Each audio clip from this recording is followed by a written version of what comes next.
بسم اللہ الرحمن الرحیم نحمدہ ونصلی علی رسولہ الکریم اما بعد۔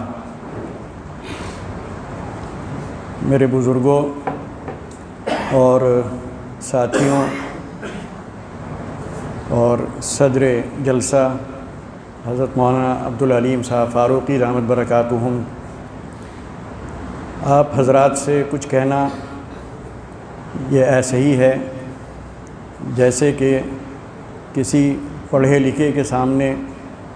کم علمی کی باتیں کرنا۔ میں تو یہاں اس لیے آیا تھا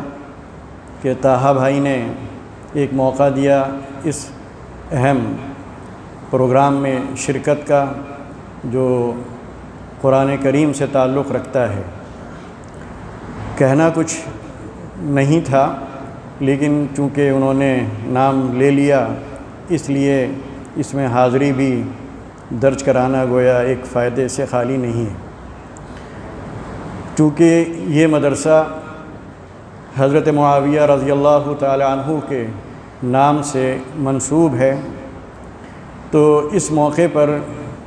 ان سے متعلق کچھ کہنا مفید سمجھتا ہوں، خاص طور پر ان حالات میں جب یہ تاثر دینے کی کوشش کی جا رہی ہو کہ حضرت معاویہ رضی اللہ تعالی عنہ اور حضرت علی رضی اللہ تعالی عنہ کے درمیان دوریاں تھیں، فاصلے تھے، اختلافات تھے، اور گویا دل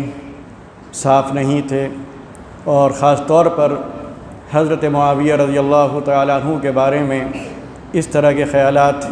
پیش کیے جا رہے ہوں اور ان کے بارے میں یہ تاثر دیا جا رہا ہو۔ تو مجھے ایک واقعہ یاد آیا کہ حضرت معاویہ رضی اللہ تعالی عنہ نے ایک مرتبہ حضرت علی رضی اللہ تعالی عنہ کے ایک دیرینہ ساتھی زرار ابن زمرہ سے کہا کہ کچھ علی کے بارے میں رضی اللہ تعالی عنہ کے بارے میں کچھ بتاؤ۔ انہوں نے شروع میں تو معذرت چاہی، لیکن حضرت معاویہ رضی اللہ تعالی عنہ اصرار کرتے رہے، یہاں تک کہ وہ مجبور ہو گئے، اور انہوں نے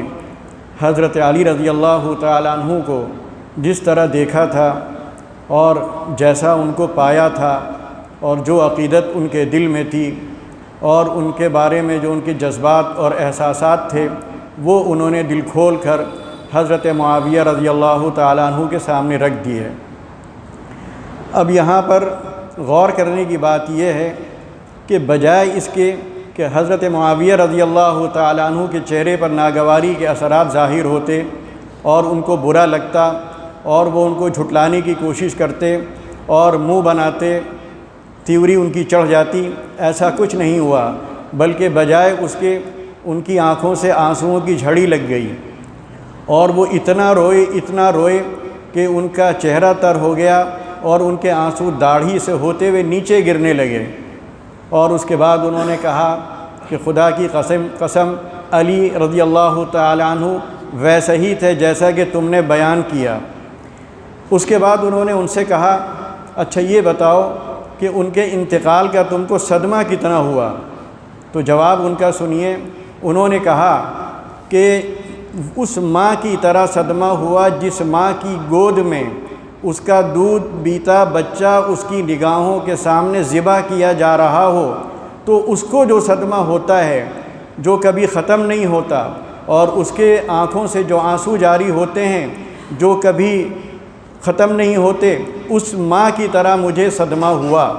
تو حضرت معاویہ رضی اللہ تعالی عنہ نے کہا کہ تم نے بالکل سچ کہا۔ اب کہاں سے یہ بات سامنے نکلتی ہے کہ دونوں کے دلوں میں صفائی نہیں تھی؟ کیا اس سے بڑھ کر ان کے دل کی صفائی کا کوئی ثبوت مل سکتا ہے؟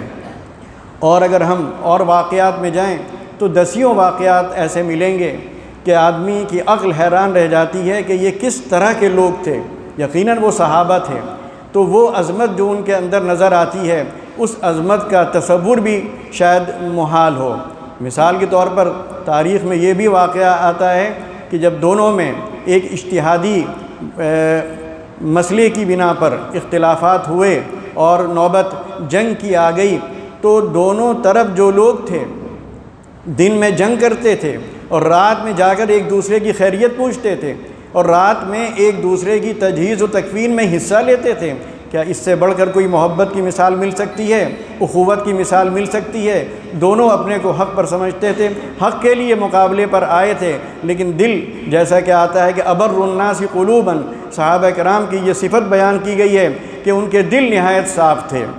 اور ان کے دل نہایت پاکیزہ تھے، ان کے دل میں نہ کوئی کینہ، نہ کوئی بغض، نہ کوئی حسد۔ تو یہ صفت ہم کو بھی اپنے اندر پیدا کرنی چاہیے، اور خاص طور پر اس کالونی میں جو لوگ رہتے ہیں اور اس مدرسے سے جو لوگ تعلق رکھتے ہیں، جو حضرت معاویہ رضی اللہ تعالیٰ عنہ کی طرف جس کی نسبت ہے، تو ہمارا دل بھی حضرت معاویہ رضی اللہ تعالیٰ عنہ کی طرح ہونا چاہیے، صاف، شفاف، چمکتا ہوا اور دمکتا ہوا، بغض سے پاک، کینے سے پاک، حسد سے پاک۔ میں اپنی بات انہی چند باتوں پر ختم کرتا ہوں، اور جلسے کے منتظمین کا شکریہ ادا کرنا بھی ضروری سمجھتا ہوں۔ وآخر دعوانا ان الحمد للہ رب العالمین۔